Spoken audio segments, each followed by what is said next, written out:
That was really fun. Hi. Most excited morning person I've ever met. How's Florida? I'm from the other peninsula state. We have a lot in common.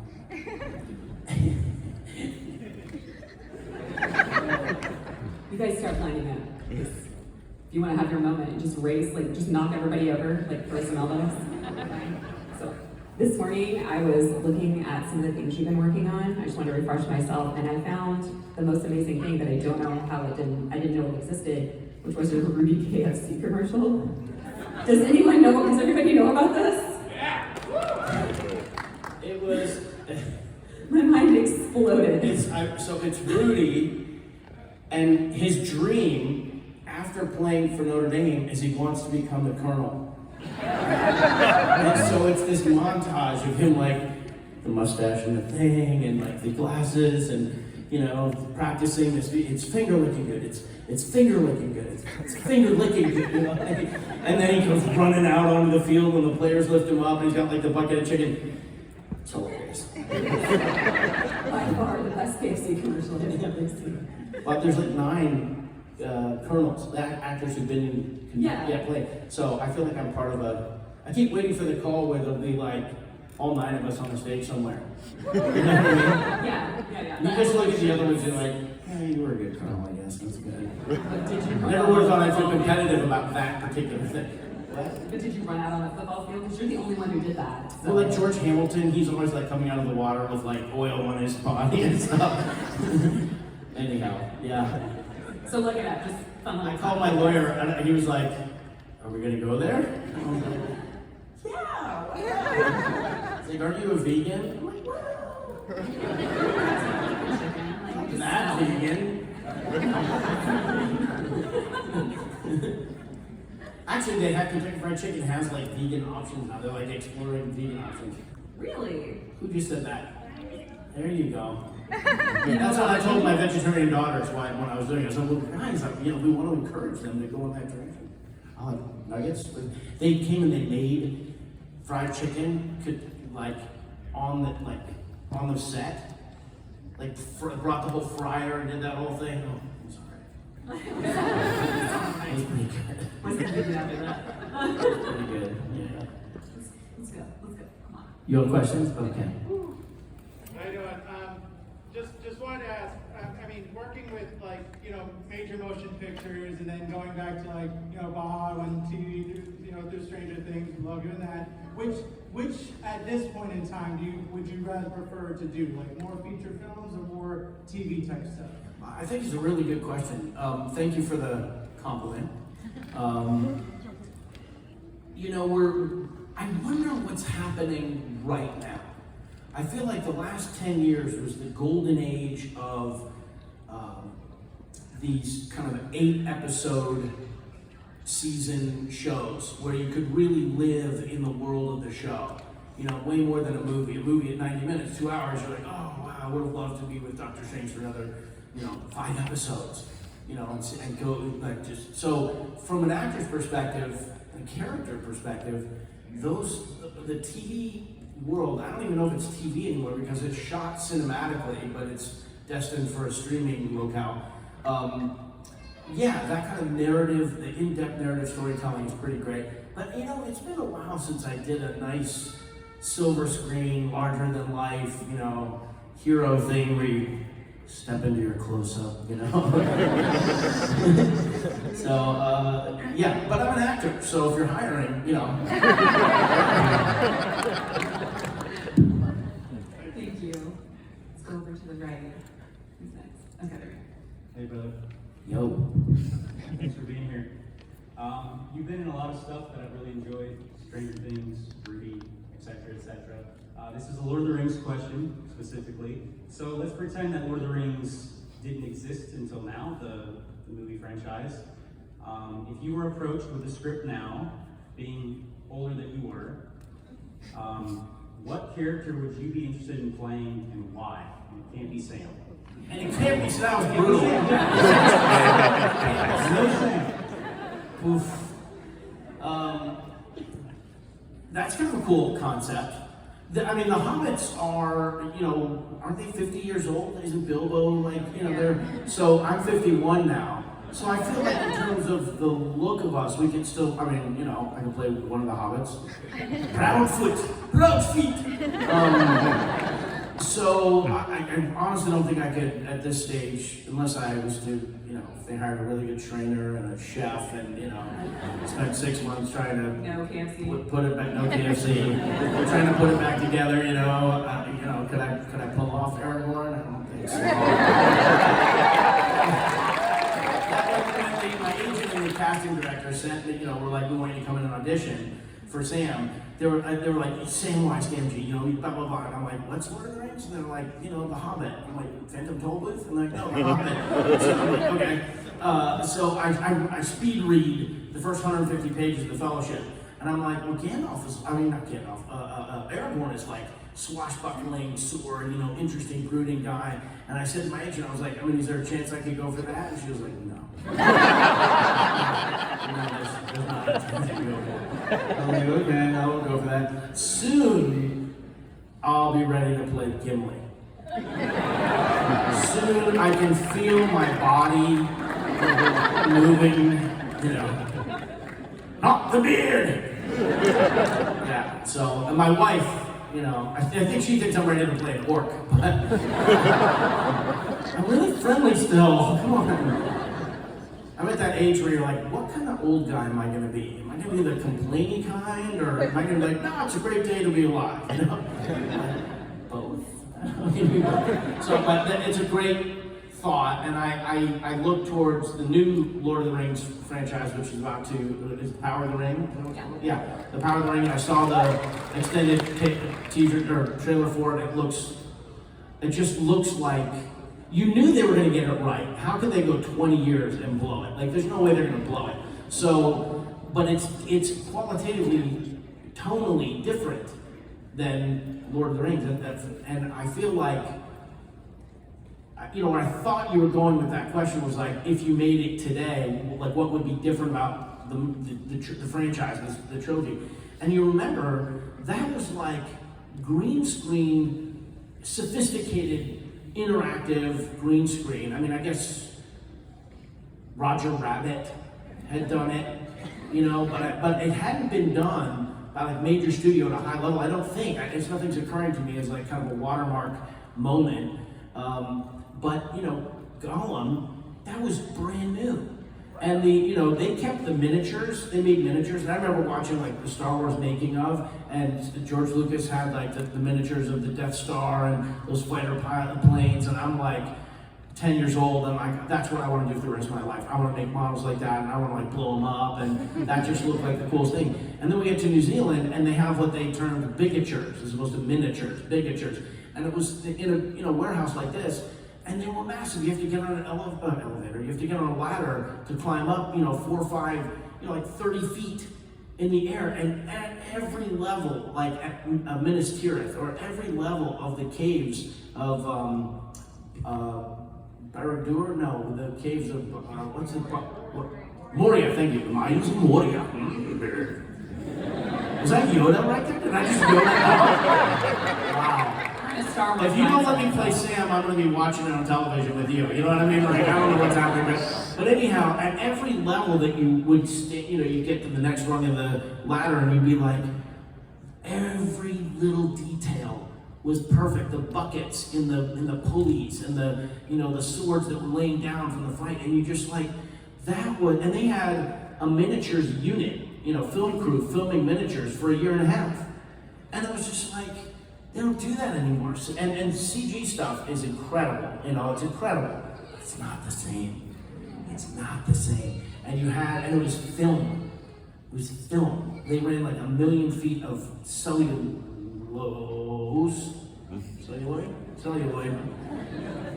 I played Sam, Fat Hobbit. 1 million feet of cellulose. Deep vein thrombosis. No, but anyhow, so,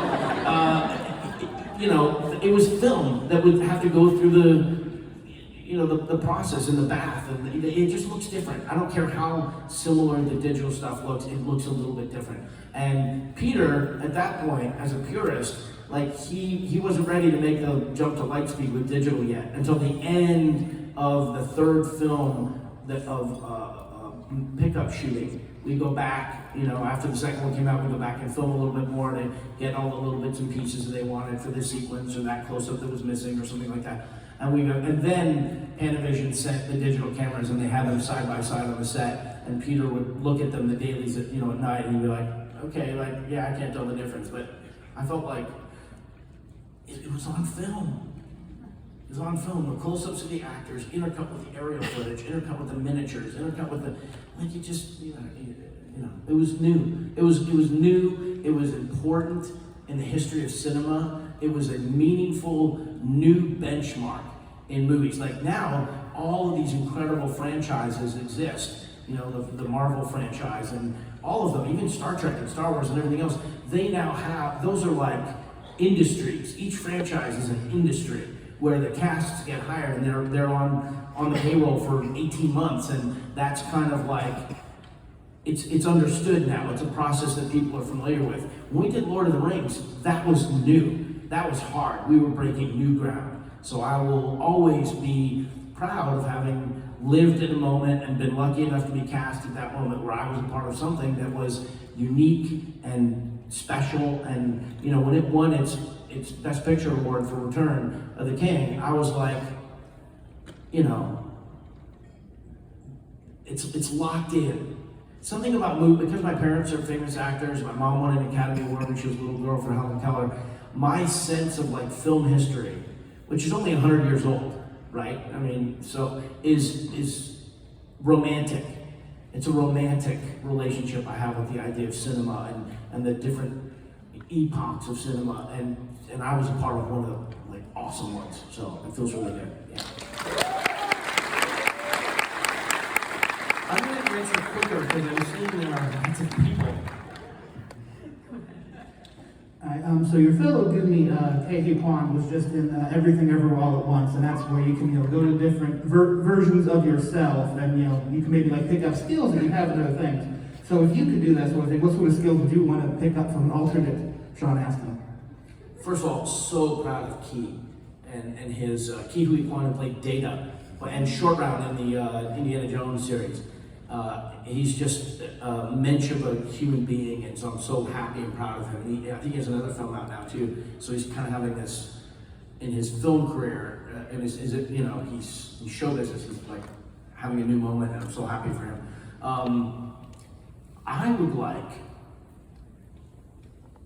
to have the quality of memory. I'm at an age now, I was on the floor and I was looking, it was before the show opened, and I was looking at all the guests who were going to be here and all the animation voiceover actors, and I've done a lot of voiceover. I did Ninja Turtles, Teenage Mutant Ninja Turtles.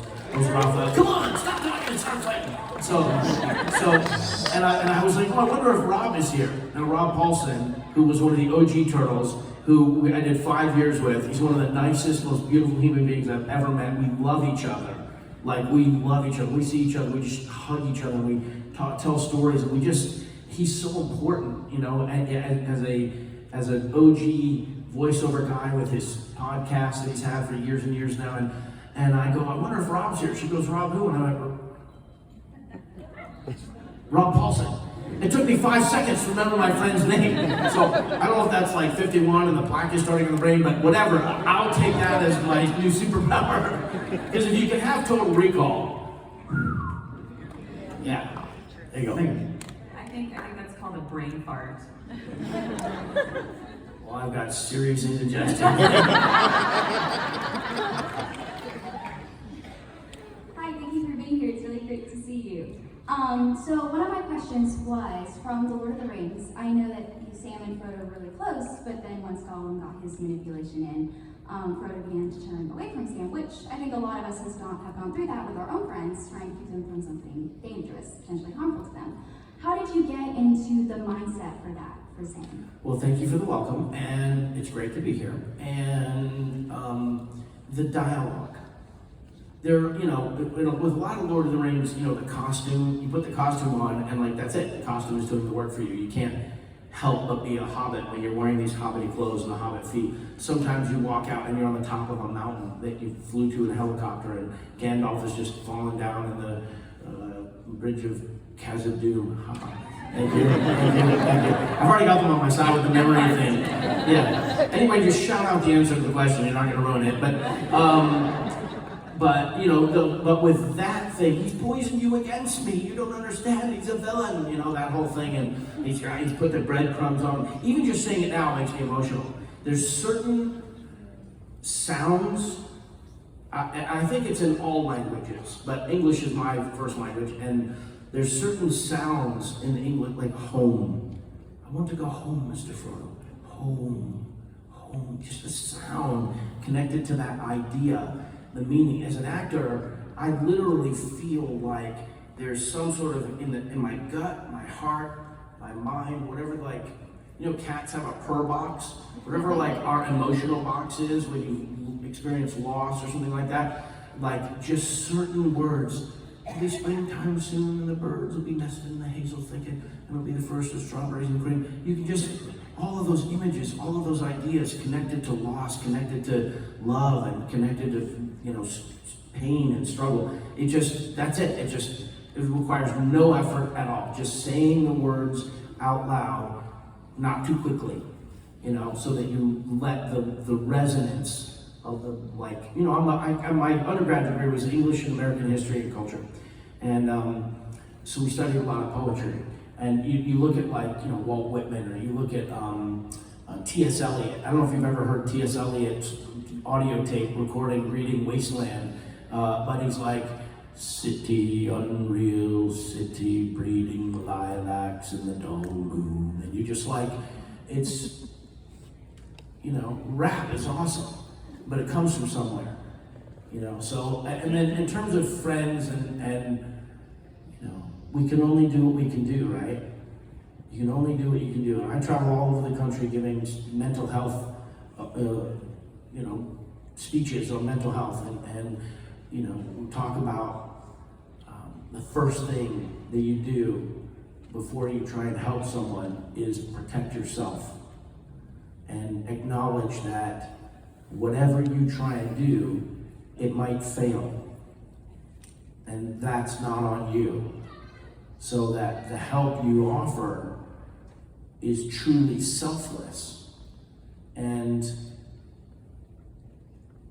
able to, and operates on a level that is within the time span of what the person who needs help can experience. They can only accept so much help. And sometimes something that you might do in the moment you think doesn't help, and then 3 weeks later, a month later, 3 months later, they have an epiphany. But that help you offered is operating in their spirit, in their soul. But you don't know that. So they're like these gifts that you give, these pain, like a piece of your heart. Like, here, I'm going to give you a piece of my heart, and that, it's selfless. So, with your friends in your life, I just wish you peace and wisdom and comfort. Yeah.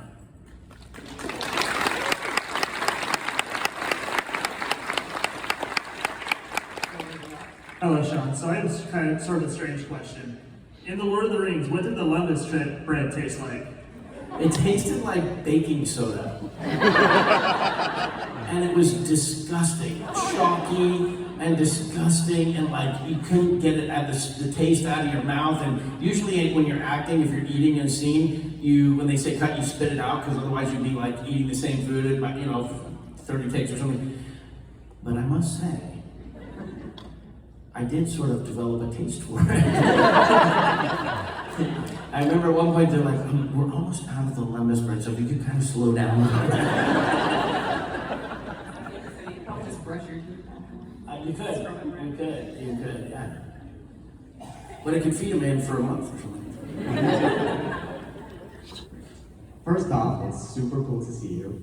You are my favorite Hobbit, so I just want to throw that out there. The others aren't here, so I'll take that. So my question is, Lord of the Rings, like you said, was a very big undertaking and very new for the time. Was there anything you learned or did on that set that you have taken on through your career or continue to do as an actor that's helped you in other films? Wow. So, yes. I wrote a book trying to capture there and back again, an actor's tale. And I was trying to capture like what I learned as an actor throughout my career. And but probably a lot of the lessons that I took away were life, spiritual, professionalism. I don't know how to, at this moment, I'm not sure how I can capture it except to say that, when I made movies before Lord of the Rings, first I made them for myself. I was the audience. If we were doing a chase scene, I wanted the chase scene to be great.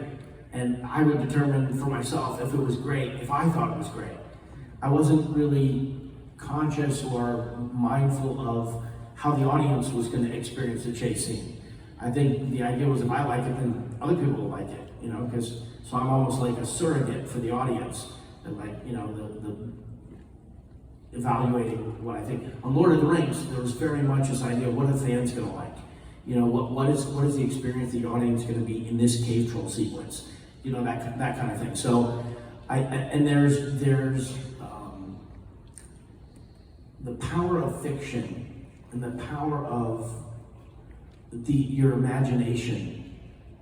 I had so many bizarre epiphanies and things. After we finished filming, we went back to Los Angeles, and the film first one was getting ready to come out, and they were already starting the merchandising. And Games Workshop did a series of The Fellowship in pewter. And so they sent a little pewter Sam. And this is going to sound so stupid, but I was at my house in Los Angeles, and I get it, and I'm holding this little thing in my hand, and I hadn't dropped acid or anything, but I went into the character. When there's like a telescoping kind of shot in a movie where it just kind of stretches out and then collapses back in, I felt like I went into the character, and I felt like I was in my hand looking back at me. And I was like, this is the first time I felt like a hobbit in terms of scale. Because the first day we went down there, we went onto the stage where they had two sets built. I guess maybe it was Bag End, and there was a bar as well, the Bomber or whatever it was, but one of the in Breed, Prancing Pony, yeah. So when we walked into the miniature Bag End, it was awesome because you're like, oh, little hobbits live in here, and you bend down and you're looking at it grabs your imagination. It's so cool. But they're like, yeah, you're not filming in here, you're filming in that big one over there. And you walk in over there and it's just like a room. And for other people, they're gonna look at the radio, oh, look at the little hobbits. But I somehow felt robbed of that, the joy of, oh, hobbits, until afterwards. But there's something about that, the whimsy. Remembering whimsy, remembering imagination, remembering, when you hear about a new franchise or a new story or a new book, I think I just learned how to enjoy it better, or to make the leap, make the imaginative leap into the space of the show. I did one show called Jeremiah with Luke Perry and Malcolm Jamal Warner, and it was this post-apocalyptic thing, and I played Mr. Smith, who was God was telling him what to do and stuff. He's like, God told me to stand over here, and he'd stand over there, and then a bomb would blow up. He's like, oh, boring. The director, Martin, was this great guy, and he was talking about all this science fiction stuff and fantasy stuff. And I was like, yeah, I don't know. And he's like, well, what are you reading? And I was like, well, I kind of read, histories and biographies. And he goes, you're sort of trapped in this world. And between the Lord of the Rings experience and those kinds of little insights, I'm like, oh, don't be trapped in this world. Allow yourself to escape from, one reality into the other. And that's a powerful, you'd think as an actor you'd already have that, but to me as an actor, it's all about the reality of it. When I watch E.T., what I loved about E.T. was it was real. that puppet was real. I believed E.T. I believed Henry and E.T. were connected.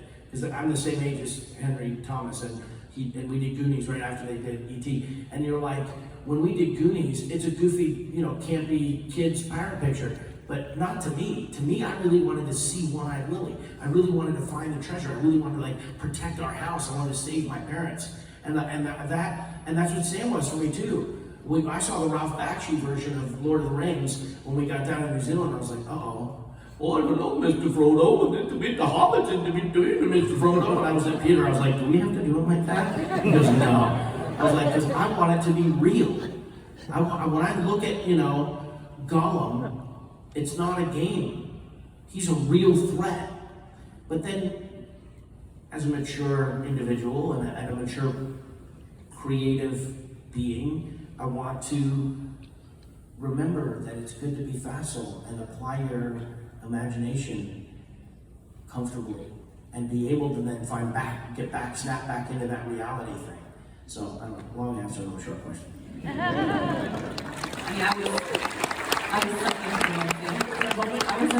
I was sucked into the whimsy. You heard it here first, folks. We've got about 5 to 8 minutes, so. You want to do a speed round? I think you could do it. Do you guys want to do a speed round? No new people in the back of the line, but then everybody gets an answer. Ready, go. So with The Lord of the Rings, you counted how many days you guys shot and the feet weren't filmed. So I was curious, were there any other movies that you did that you had makeup to that extent that you remember not being shot? She's talking about, sorry to interrupt you. So she's talking about, we would get fully in makeup and hair and ears and feet, and there were a lot of times, 50, that the feet were not seen on camera on a given day when we put them on.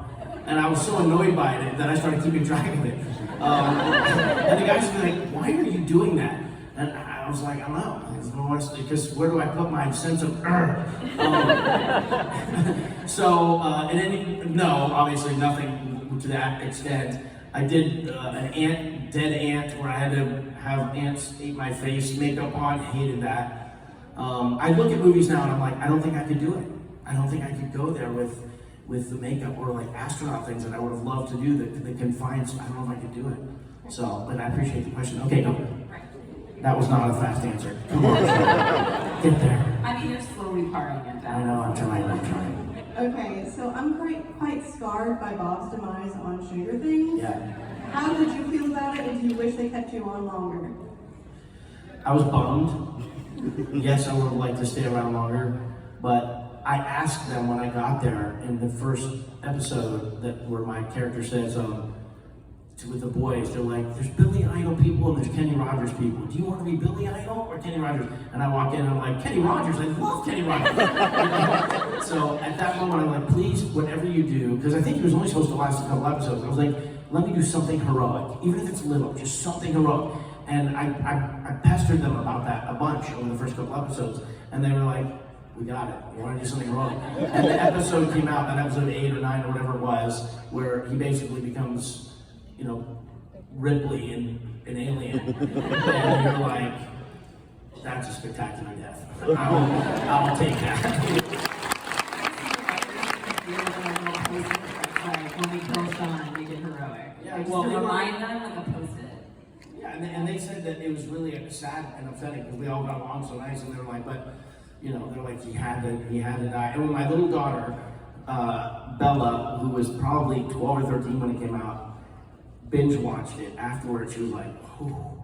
And I go, what do you think? She was like, oh, it's good, it was good. I was like, how about my death? And she goes, and I go, but what did you think about it? She goes, it was a good death, Dad. And I was like, thanks. I was like, but what did you think about it? And she goes, well, it's Stranger Things. I mean, somebody had to die. That was you. Yeah. So, in the year 2000, you were in a movie with Bruce Campbell called Icebreaker. If you have anything to say about Icebreaker, I would just love to hear about it. Okay. That sounded like in the year 2000. Where's that from? Conan. In the year 2000. I wrote that book, and the first paragraph in my book, I say, some films, do we have children in here? Permission to say one curse word? I could indicate the curse word, but it doesn't really capture the fun of it. So I said, some movies are just a piece of shit. And then we were on the set of Lord of the Rings years later, or 2 years later probably, and we were doing, it was this mud storm, it was so bad, and they were doing like the run rim with the horses, and it was unbelievable. And I go and I sit next to Peter Jackson, and he goes, so I was watching TV last night. I go, yeah? I said, yeah. Icebreaker. But I want to say that when the book came out, and I looked at like the final finished product that you could get at Barnes & Noble, I felt so horrible for having said that, because Dave Giancola, who directed it, and I think he might have written it as well, is lovely. And the experience filming for 6 days in Vermont was lovely. And Bruce Campbell is awesome, and Stacy Keach is awesome, and I was in great physical shape. And I was trying to be, you know, funny when I wrote that. Like if you hear me say it, it's kind of funny, but it is totally unfair for me to have said that. And I called her, I'm like, I am mortified, I am embarrassed, and I apologize. And it doesn't reflect my true feelings about you, the experience, the story, you know. So that's one of those, if you have regrets in life, you can put that on my list of regrets, that I felt that way, that I said I felt that way about that movie. There you go, man. One more. So make it really good, no pressure. I'm a film studies teacher down in Naples, Florida, and Rudy is required viewing, but my comment about that overall is that it really reached the soul of every Midwesterner that knows something about the auto industry. My question was, earlier you mentioned your parents. Could you speak to any other family members, or how that has affected your film? Sure. I really want to speed through everyone, like don't even answer their questions, hear all the questions and then say a quick answer. All right, but first I'm going to answer his question. So, I'm a union man. My mom, Patty Duke, was president of Screen Actors Guild. Like, I know we're in sort of a purple state, but it's a red state, like Ronald Reagan before her.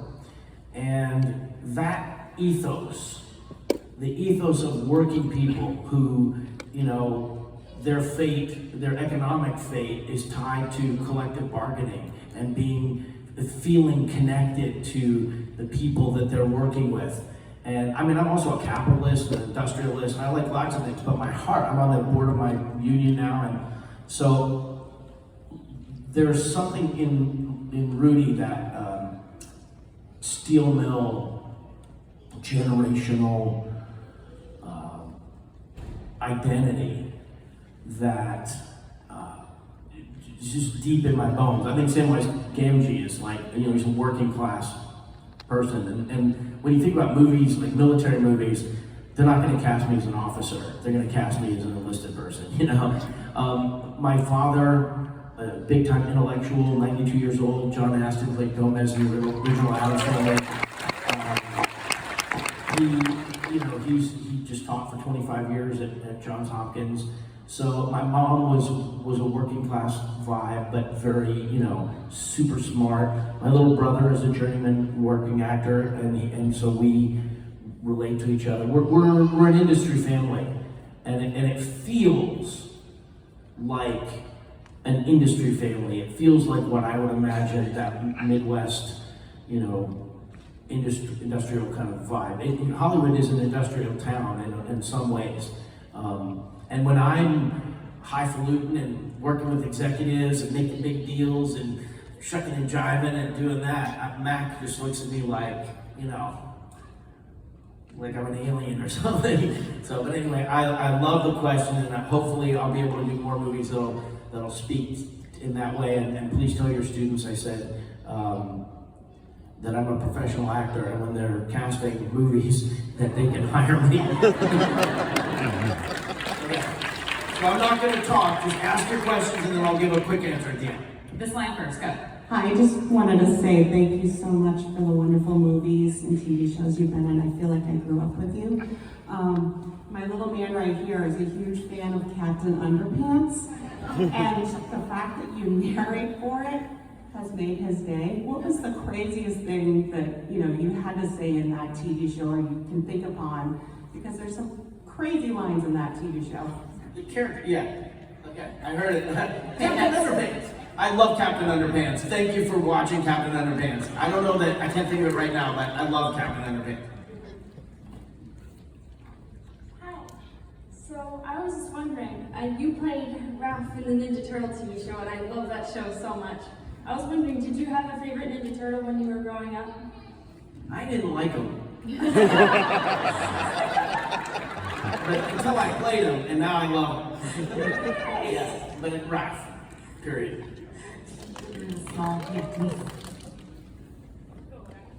I can hear you. Just yell it.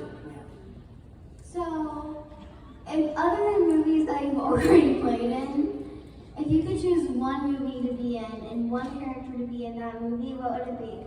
I'd like to do a Western where I'm the main hero of the Western, like the sheriff of the Western town. And thank you for your question. I just wanted to say I grew up with everything that you were in, and I'm a huge fan. And following that, I kind of wanted to ask, how do you feel about them changing a lot of the source material in the Rings of Power? It's just something that's been kind of controversial, and I'm curious what your opinion on it is. I think the Lord of the Rings community is going to enjoy debating that. I hope they really, mine the controversy for everything that's there. My personal feeling is they can do whatever they want, they can add whatever they want, they can cut out whatever they want. I'm gonna either really go into the world with them or not. So that I don't feel too precious about the source material because nothing can change the source material. This is something different. You guys are nuts. Sorry. I'm failing at this speed It's right gonna be now. okay. Billy is next, so you Screw just come Bill. set with us. Can you hear me? So your character Lord of the Rings is famous for having a green thumb and loving things that grow. I was wondering if you happen to have a green thumb or had any of the same skills he does? Christine is my Rosie Cotton, my wife of 30 years, and our backyard is this deceptively magical world of different kinds of trees with all different sorts of personalities and flowering things. So she, I'm like a caveman that she married, and she's like, "Come here, grunt. Let me show you. Let me show you what this kumquat tree is." Oh, kumquat. Very good. Next. So Lord of the Rings has been out for over 20 years. It's a legacy film. I'm sure you've had a lot of interactions with fans over the years. What's a really memorable one and why? Big ones, some big ones. The one that just popped in my mind is going to take too long to tell, but let me just say that when you're in the convention setting and people are in line for autographs or in line for pictures, they're very brief interactions. They last 15 seconds to a minute, and there's 300 of them in a 2-hour timer. But every now and then, you do make these connections with people, and you remember them. And there was just one girl who was in a bad way in her life, and I sensed it, and it seemed, critical. And so I just asked him to stop the line, and we sat down off to the side, and we talked for 40 minutes, which in the con world, it's a professional space, was like a killer for the show.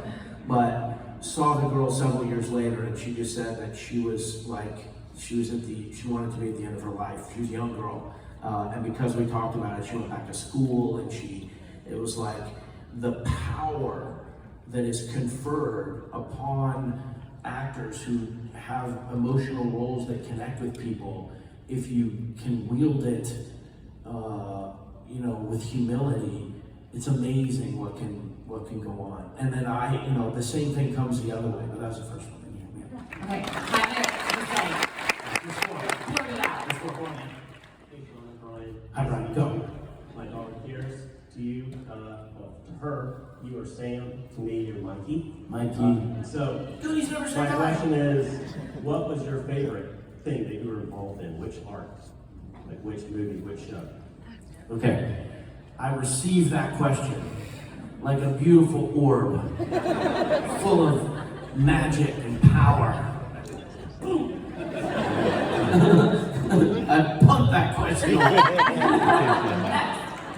I grew up overseas, and the Brat Patrol was like one of the only things you had. I was just wondering if you had any fond memories filming. Oh yeah, almost killed the kids in that one. That was bad. We're doing this thing. We're racing out of the officers' mess, and we've just thrown like chocolate grenades at them and water balloons, and we jump in this military golf cart, and the kids all jump on it, and I go racing. And I didn't look to see if the kid was on, but I crashed into the back of this Jeep and almost killed everybody. And it was like bad. But we had a great time doing that. I'm so glad. I'm pretty sure the statute of limitations is up. You're probably fine. Okay. Hi, Sean. Hello. It's great to share time with you again, as always. It's my third or fourth time. But my question to you is, what bad character has come across you to play, or is there a bad character that you would love to play? Evil. I played an evil character who was in a Santorian voodoo and cannibalism, and it was really kind of a sadistic thing. And I remember I was with my dad, and I had it on my phone, and I was like showing my dad stuff that I'm in and getting his feedback, and he's always so proud, and you know, and he just offers this wonderful thing. And I go, Dad, take a look at this. And it was on screen for me, and it was like a 2-minute piece of it.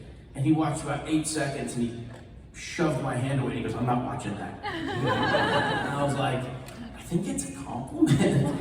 But there was nothing redeeming about it. So, but it was I had never done anything like that. And I think a lot of times people will be like, they want to act like a night, you know, I'm Sam, so they're like, oh, let Sam be a serial killer. So yeah, I just read a script actually that was a serial killer, and the premise of it was so good I was going to do it, but then I wasn't thrilled with the way they kind of didn't complete the thought. So we'll find something. Okay. Last one. Thank you for being here. If Jesus Christ was here, Yeah. what would you do or like say to him?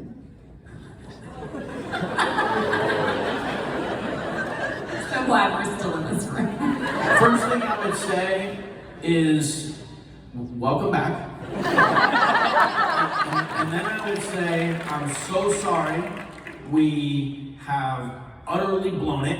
And I hope the forgiveness thing is still in place because we really need that. And thank you, and I love you, and you're welcome.